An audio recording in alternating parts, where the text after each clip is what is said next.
Você sabe aquele caso da pessoa que teve uma perícia negada pelo INSS? Volta para a empresa para voltar a trabalhar e o médico da empresa diz: não, você não tem condições de trabalhar. O que você faz numa situação dessa? Nós chamamos isso de limbo previdenciário.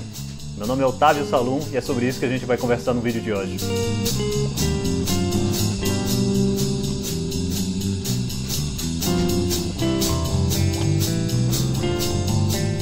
Do latim limbus, a palavra limbo designa aquele que está à margem de alguma coisa. É um conceito muito utilizado na religião católica para designar o que fica entre o céu e o inferno.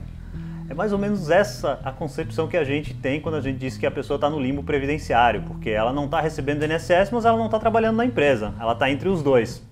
A lei brasileira não fala nada sobre o assunto, ou seja, se a pessoa fica nesse chamado limbo previdenciário, não há uma previsão legal para isso. O que a pessoa deve fazer, quem é o responsável, quem vai pagar o prejuízo do segurado, ou se ele vai ficar sem receber nada, se o Estado é responsabilizado, se a empresa é responsabilizada, enfim. Não existe resposta na lei para isso.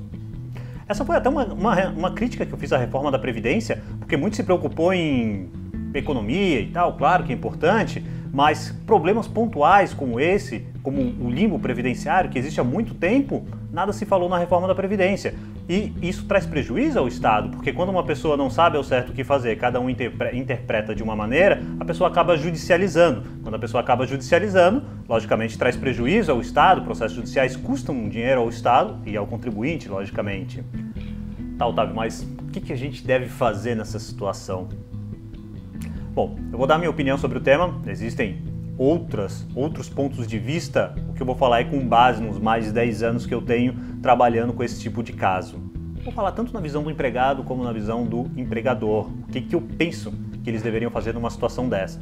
Primeiro, quanto ao empregado, quanto ao segurado, eu creio que a primeira coisa que ele tem que fazer é ser sincero consigo mesmo. Será que eu tenho condições de realmente voltar a trabalhar ou não? Eu não tenho condições de voltar a trabalhar. Então, se o INSS nega a perícia, a pessoa pede a perícia, o INSS diz não, você tem condições de trabalhar. E a pessoa, com base no atestado médico dela, né? Não basta a pessoa achar, tem que ser com base no documento de um médico. Então, se ela acha que não tem condições de trabalhar, e o médico dela acha a mesma coisa, ela teria que entrar com uma ação judicial contra o INSS, dizendo, olha, eu não tenho condições de trabalhar, eu discordo da opinião do INSS. Então, essa pessoa ela vai muito provavelmente ficar num processo sem receber nada esse período, a menos que tenha uma medida liminar. E no final do processo, caso ela ganhe, ela vai passar por perícia no processo, caso ela ganhe, ela vai receber o atrasado de todo esse período que ela ficou parada. Tá, mas por outro lado, caso o empregado ele se sinta apto a voltar para o serviço após a negativa do INSS, o que é após a negativa do INSS? Ele passou pela perícia do INSS e o perito disse, não, você tem condições de voltar a trabalhar. E a pessoa se sente apta, então eu sugiro que a pessoa formalmente diga para a empresa que quer voltar a trabalhar. Como é que é esse formalmente? Enviar uma carta para a empresa, talvez um e-mail, algo que fique registrado, que você esteja dizendo, não, olha, eu estou me sentindo apto, a perícia do INSS falou que eu estou bem, eu também me sinto bem, então eu quero voltar a trabalhar. Agora, atenção uma coisa, a partir do momento que você diz, que você escreve, manda uma carta, manda um e-mail, algo por escrito, dizendo que você se sente apto a voltar a trabalhar, a meu ver, você está assumindo os riscos. Isso é importante. Se você está assumindo os riscos, eventualmente, se causar algum acidente, pode vir a ser responsabilizado. Agora, pelo lado da empresa, o que eu aconselharia num caso desse? Se também você é empresário, tem um funcionário que esteja nessa situação, teve a perícia negada pelo INSS e ele diz, não, eu quero voltar. Principalmente se passou algum tempo depois que ele se afastou pelo INSS, claro, ele vai ter que passar pelo médico da empresa. Mas caso ele tenha que voltar, eu penso que seja importante pegar uma declaração dele, por escrito, para que ele assuma os riscos caso cause algum acidente, porque vamos imaginar que um motorista de caminhão, por exemplo, queira voltar. Bom, ele vai ter que voltar para o serviço, mas se ele causa um acidente, pode ceifar até a vida de pessoas, prejudicando a empresa. Então, me parece que é bem prudente pegar uma declaração do empregado nesse tipo de caso. Ah, mas e se a empresa receber a tal da notificação que eu acabei de falar, essa carta, esse e-mail, e ignorar? Simplesmente dizer, não é comigo. O que você deve fazer?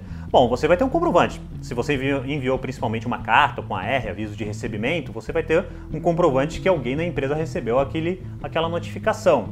Com base nisso,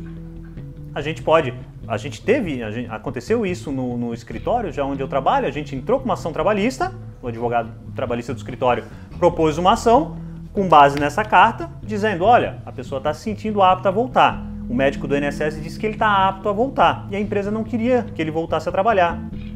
Então a gente entrou com essa ação, o juiz trabalhista ele deu uma liminar, inclusive, mandando a empresa reintegrar o empregado e pagar todo o período que ele tivesse parado.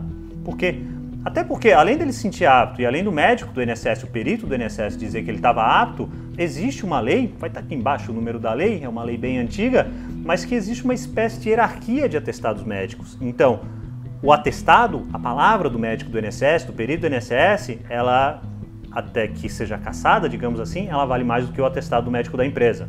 Então, se a pessoa se sente apta a voltar a trabalhar, com base na negativa do INSS, ela vai conseguir. E repito, se a empresa impedir, entrando com uma ação trabalhista, muito provavelmente você vai conseguir a reintegração. Mas cuidado, pessoal, eu já li e já escutei muitas vezes que o simples fato de a pessoa ter a perícia negada pelo INSS acarreta um encargo para a empresa.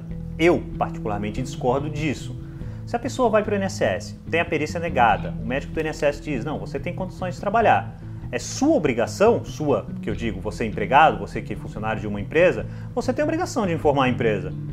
Logo que a perícia foi negada e se manifestar dizendo se vai tentar uma ação judicial, quer voltar a trabalhar, se você não fala nada e um mês depois você aparece na empresa dizendo, olha, eu quero voltar a trabalhar, eu quero receber o período atrasado. A meu ver, não é devido o salário.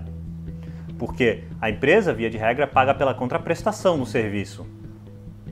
Mais ou menos o mesmo pensamento deve ser aplicado para aquela pessoa que não se sente apta a voltar ao serviço, ou seja, discorda da perícia do INSS e entra com uma ação judicial. Ela propôs uma ação contra o INSS dizendo, não, olha, com base no atestado do meu médico eu não me sinto apto a voltar a trabalhar. Então eu quero receber o auxílio-doença. Então vamos supor que esse processo ele demore, vamos supor, 5 meses. Aí, depois desses 5 meses, foi decidido, muito provavelmente tem uma perícia nesse tipo de processo, a maioria dos juízes eles pedem perícia, então o juiz chegou à conclusão que não, que essa pessoa realmente ela tinha condições de voltar a trabalhar. Ou por outro motivo qualquer, mas o processo foi julgado improcedente. A pessoa não vai receber do INSS o período que estava parado. O que acontece? Essa pessoa pode tentar voltar para a empresa, pode voltar para a empresa na verdade, mas ela não vai receber esses 5 meses que ela ficou parada, porque ela não se sentia apta. Se ela não se sentia apta e não trabalhou, não teve a contraprestação do serviço, a meu ver não é encargo da empresa pagar esse período. É claro, quando a pessoa voltar, a empresa deve aceitá-la. E talvez você esteja pensando ou se perguntando, tá, Otávio, mas qual seria a solução? Porque é muito fácil criticar e falar que tem buraco na lei, falar que deveria ter sido resolvido isso na reforma da Previdência e não dar nenhuma sugestão. Eu concordo. E sim, eu tenho uma opinião sobre o caso. A meu ver, a perícia do INSS não deveria nem existir. O que deveria acontecer é o seguinte, se a pessoa tem um atestado de um médico público, um servidor público, esse atestado deveria ser suficiente para que a pessoa recebesse um benefício por incapacidade ou não, para decidir se a pessoa está apta a voltar para o serviço ou não. Eu digo isso pelo seguinte, primeiro, a gente viu ainda há pouco que existe uma lei que menciona uma espécie de hierarquia de atestados. Então, um médico servidor, representando principalmente o INSS, o atestado dele valeria mais que o médico da empresa. Então, o atestado do médico da empresa não seria suficiente para contrapor o atestado do médico público. O outro ponto é que é o seguinte, vamos imaginar, e isso acontece muito na prática, tá? O segurado ele vai para o médico, o médico coloca no atestado, olha, essa pessoa tem que ficar afastada, vamos supor, por 6 meses sem trabalhar, porque ela tem que ficar em tratamento nesse período. Ela vai fazer a perícia no INSS e o perito do INSS diz o seguinte, essa pessoa tem condições sim de trabalhar e ela vai voltar a trabalhar. Então, vamos pensar da seguinte maneira, o Estado ele está dizendo para a pessoa, olha, você não tem condições de trabalhar, o Estado na pessoa do médico que deu o atestado de 6 meses. Ele está dizendo para a pessoa, olha, você não tem condições de trabalhar. O mesmo Estado, quando eu digo Estado, eu digo a União, a Federação, tá? O mesmo Estado, ele está dizendo para a pessoa o seguinte, não, você tem que voltar a trabalhar. Então, o Estado está dizendo para você não voltar a trabalhar, o Estado está dizendo para você voltar a trabalhar. Isso aí num país sério, claro, a coisa não funciona assim. Agora, por outro lado, se a pessoa voltasse a trabalhar, nesse meu exemplo, se a pessoa voltasse a trabalhar porque um médico do serviço público disse, olha, você tem que voltar a trabalhar e tal, você está apto. e essa pessoa, um motorista de caminhão, voltasse a trabalhar e causasse um acidente. A meu ver, o Estado deveria ser responsabilizado, porque é o médico representando o Estado que disse que a pessoa estava apta a voltar a trabalhar. Então deveria o Estado pagar uma indenização. Então vocês vão encontrar diversas opiniões sobre o tema, porque isso é normal, a partir do momento que a lei não prevê determinada coisa ou a lei não é clara, então as pessoas começam a interpretar e é natural que interpretem de maneira diferente. Eu espero que o vídeo tenha acrescido alguma coisa, tenha ficado claro e nos encontramos no próximo vídeo. Um grande abraço, tchau, tchau.